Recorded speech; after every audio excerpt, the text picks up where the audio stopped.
Happy Thursday. Today is Thursday, April 2nd. Can you believe it's already April?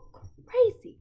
My cat's going crazy. She was just pawing at the door to get in, so now she's rummaging my closet and biting things. That's great. That's what cats are for, right? Okay, we are going to be reading chapter 10 today of The Magician's Nephew. Chapter 10 is titled The First Joke and Other Matters. It was, of course, the lion's voice. The children had long felt for sure that he could speak, yet it was a lovely and terrible shock when he did. Out of the trees, wild people stepped forth, gods and goddesses of the wood. With them came fauns and satyrs and dwarfs. Out of the river rose the river god with his naiad daughters. And all of these and all the beasts and all the birds in their different voices, low or high, or thick or clear, replied, "Hail Aslan, we hear and obey. We are awake, we love, we think, we speak, we know."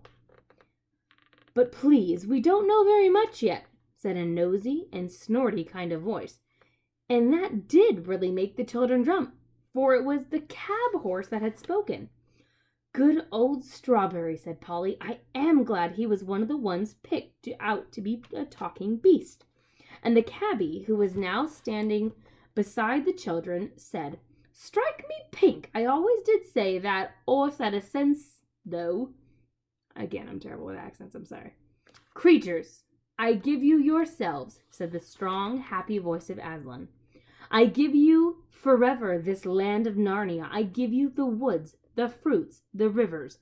I give you the stars, and I give you myself.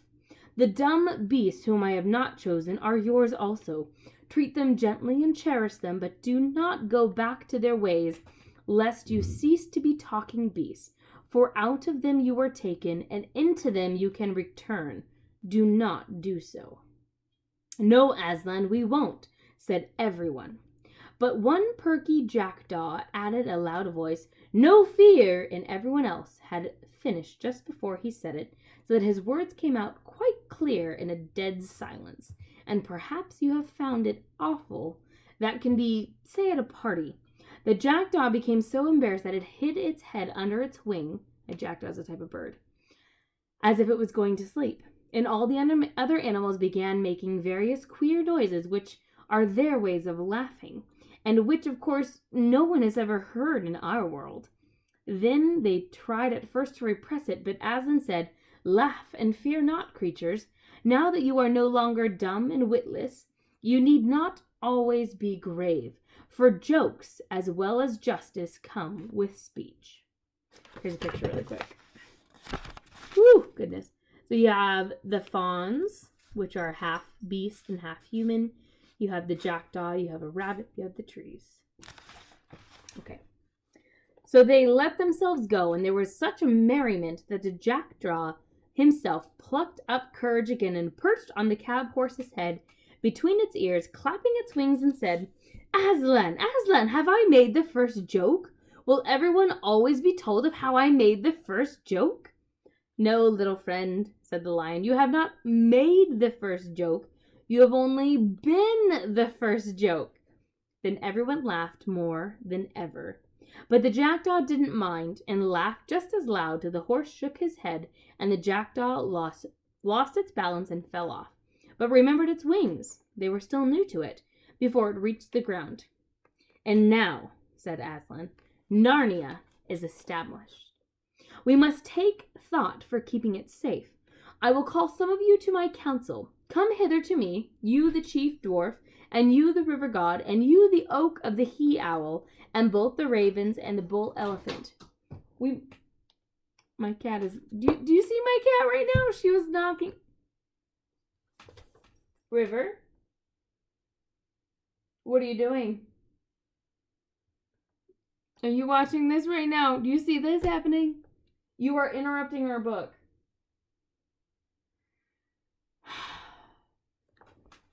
Cats. Oh, goodness. Okay, back to what we were doing. I'll have to pick up the ears later. Both the ravens and the bull elephant. We must talk together, For though the world is not 5 hours old, an evil has already entered it. The creatures he had named came forward, and he turned away eastward with them. The others began talking, saying things like, "What did he say entered the world? An evil? What is an evil?" "No, he didn't say an evil, he said a weevil." "Well, what's that?" "Look here," said Diggory to Polly. "I've got to go after him. The lion. I must speak to him." "Do you think we can?" said Polly. "I wouldn't dare." "I've got to," said Diggory. "It's about Mother. If anyone could give me something that would do good for her, it would be him." "I'll come along with you," said the cabby. "I like the looks of 'em, and I don't reckon these other beasts will go for us, and I want a word with old Strawberry." So all three of them stepped out boldly, or as boldly as they could, toward the assembly of animals. The creatures were so busy talking to one another and making friends that they didn't notice the three humans until they were very close, nor did they hear Uncle Andrew, who was standing trembling in his buttoned boots a good way off and shouting, by no means at the top of his voice, "Diggory, come back! Come back at once when you're told! I forbid you to go a step further!" When at last they were right among the animals stopped talking and stared at them. "Well," said the he-beaver at last, "what in the name of Aslan are these?" "Please," said Diggory, in a rather breathless voice, when a rabbit said, "They're a kind of a large lettuce, to my belief." "No, we're not. Honestly, we're not," said Polly hastily. "We're not nice to eat." "There," said the mole, "they can talk. Who ever heard of talking lettuce?" "Perhaps they're the second joke," suggested the jackdaw. A panther, which had been washing his face, stopped for a moment to say, "Well, if they are, they're nothing like so good as the first one. At least I don't see anything funny about them." It yawned and went on with its wash. "Oh, please," said Diggory, "I'm in such a hurry. I want to see the lion." At this time the cabby had been trying to catch Strawberry's eye. Now he did. "Now, Strawberry, old boy," he said, "you know me. You ain't gonna stand there and say as if you don't know me." "What's that thing talking about, horse?" said several voices. "Well," said Strawberry very slowly, "I don't exactly know. I think most of us don't know how much about anything yet, but I've a sort of idea I've seen a thing like this before. I have a feeling I've lived somewhere else, or was something else before Aslan woke us up a few minutes ago. It's all very muddled, like a dream. But there were things like these three in the dream." "What?" said the cabby. "Not know me?" "Me? What used to bring you hot mash every evening when you were out of sorts? Me? What rubbed you down proper? Me? What never forgot to put your old cloth on you so you weren't standing in the cold? I wouldn't ought have thought of you, Strawberry." "It does begin to come back," said the horse thoughtfully. "Yes, let me think now, let me think. Yes, you used to tie a horrid black thing behind me and then hit me to make me run. And however far I ran, this black thing would always be coming rattle, rattle behind me." "We had to earn our living, see," said the cabby. "Yours the same as mine, and if there ain't be no work, there ain't be no whip, and there ain't no stable, no hay, no mash, no oats. For you did get a taste of oats when I could afford 'em, which none can deny." "Oats," said the horse, pricking up his ears. "Yes, I remember something about that. Yes, I remember more and more. You were always sitting up somewhere behind, and I was always running in front, pulling you and the black thing. I know I did all the work." "Summer I grant you," said the cabby, "ought to work for you and a cool seat for me. But what about winter, old boy? When you was keeping yourself warm, I was sitting up there with my feet like ice, my nose fair pinched me off in the wind, and my hands numb. I could hardly hold the reins." "It was a hard, cruel country," said Strawberry. "There was no grass, all hard stones."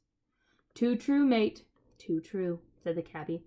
"An hard world it was.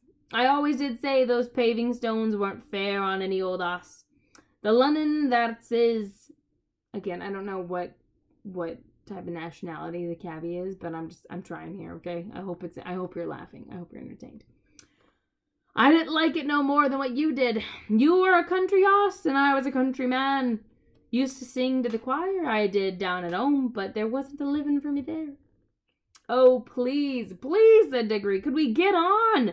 The lion's getting further and further away, and I do want to speak with him oh so dreadfully bad. Look here, Strawberry, said the cabby. This young gentleman has something on his mind that he wants to talk to the lion about. Him you call Aslan. Suppose you were to let him ride on your back, which you take very kindly, and trot him over to where the lion is, and me and the little girl will be following along. Ride, said Strawberry. Oh, I remember now. That means sitting on my back. I remember there used to be one of those little two-leggers who used to do that long ago. He used to have a little hard square lumps of white stuff that he gave me. Oh, they tasted wonderful. So wonderful. Sweeter than grass. Ah, that'd be sugar, said the cabby. Please, Strawberry, begged Diggory. Do, please let me get up and take me to Aslan. Well, I don't mind, said the horse. Not for once in a way up. Up you get. Good old Strawberry, said the cabby. Ere you're youngin', I'll give you a lift. Diggory was soon on Strawberry's back, and quite comfortable, for he had ridden bareback before on his own pony. Now do get up, Strawberry, he said. You don't happen to have a bit of that white stuff about you, I suppose, said the horse. Oh, I'm afraid I haven't, said Diggory. Well, it can't be helped, said Strawberry, and off they went. At that moment, a large bulldog, who had been sniffing and staring very hard, said, Look, isn't there another one of these queer creatures over there, beside the river, under the trees? Then all the animals looked and saw Uncle Andrew, standing very still, among the rhododendrons, and hoping he wouldn't be noticed. Come on, said several voices, let's go and find out. So while Strawberry was briskly trotting away with Diggory in one direction, and Polly and the cabby were following on foot, most of the creatures rushed to Uncle Andrew with roars, barks, grunts, and various noises of cheerful interest. We must now go back a bit and explain the whole scene had looked from Uncle Andrew's point of view, and had it not made all the same impression on him as the cabby and the children. For what you see and hear depends on a good deal of where you are standing, and it also depends on what sort of person you are. Ever since the animals first appeared, Uncle Andrew had been shrinking further and further back into the thicket. He watched them very hard, of course, but he wasn't really interested in seeing what they were doing, only seeing whether they were going to make a rush at him. Like the witch, he was dreadfully practical. He simply didn't notice that Aslan was choosing one pair out of every kind of beast. All he saw, or thought he saw, was a lot of dangerous wild animals walking vaguely about. He kept on wondering why the other animals didn't run away from the big lion. When the great moment came and the beast spoke, he missed the whole point for a rather interesting reason. When the lion had first begun singing, long ago when it was still quite dark, he had realized that the noise was a song, and he had disliked the song very much. It made him think and feel things he did not want to think and feel. Then, when the sun rose, he saw that the singer was a lion. Only a lion, he said to himself. He tried his hardest to make believe that it wasn't singing, and never had been singing, only roaring, as any lion might do in a zoo in our world. Of course it can't really be singing, he thought. It must have been imagined. I must have been letting my nerves get out of order. Whoever heard of a lion singing? Huh. Oh. I don't know if he laughed, but I'm adding the laugh. And the longer, the more beautiful the lion sang. The harder Uncle Andrew tried to make himself believe that he could hear nothing but roaring. Now the trouble about trying to make yourself stupider than you really are is that you very often succeed.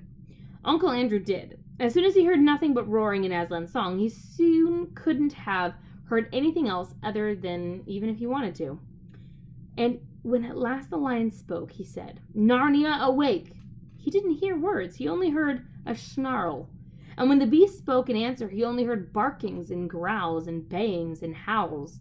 And when they laughed, well, you can imagine that was worse for Uncle Andrew than anything that ever happened before. Such a horrid, bloodthirsty din of hungry, angry brutes he had never heard in his life. Then, to his utter rage and horror, he saw the other three humans actually walking out into the open to meet these animals.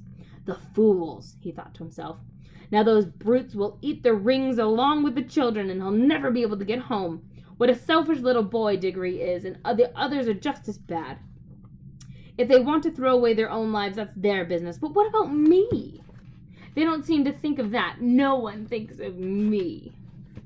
Finally, the whole crowd of animals came rushing toward him. He turned and ran for his life. And now anyone could see that the air of the young world was really doing the old gentleman good. In London, he'd be far too old to run. Now he ran at a speed which would have made him certain to win the 100 yards race at any prep school in England. His coat-tails flying behind him were a fine sight, but of course it was no use. Many of the animals behind him were swift ones. It was the first run they've had taken in their lives, and they were all longing to use their new muscles. After him! After him! They shouted. Perhaps he's the Neville! Tally-ho! Taventy! Cut him off! Round him up! Keep him up! Hurrah! It was a very few minutes. Some of them got ahead of him. They lined up in a row and barred his way. Others hemmed him from behind. Wherever he looked, he saw terrors. Antlers of great elks and the huge face of an elephant towered over him. Heavy, serious-minded bears and boars grunted behind him. Cool-looking leopards and panthers with sarcastic faces stared at him and waved their tails. What struck him most of all was the number of open mouths. The animals had opened their mouths to pant, he thought. They had opened their mouths to eat him. Uncle Andrew stood trembling and swaying this way and that. He never liked animals at the best of times, being usually rather afraid of them, and of course, years of doing cruel experiment on animals had made him hate and fear them far more. Cool picture. So you see Uncle Andrew running, and all the animals following after him. So many different kinds. Kind of funny. Now, sir, said the bulldog in his businesslike way, are you animal, vegetable, or mineral? That was what it really said, but Uncle Andrew heard it was "Rawr!" And that's the end of chapter 10. Chapter 11 is titled Diggory and his uncle are both in trouble. That'll be chapter 11. Hopefully I can get it recorded tomorrow. Again, do you want to hear the end again? It basically said "Rawr, rawr, rawr." That's all Uncle Andrew heard of chapter 10. All right, see you guys later. Love and support you. Bye.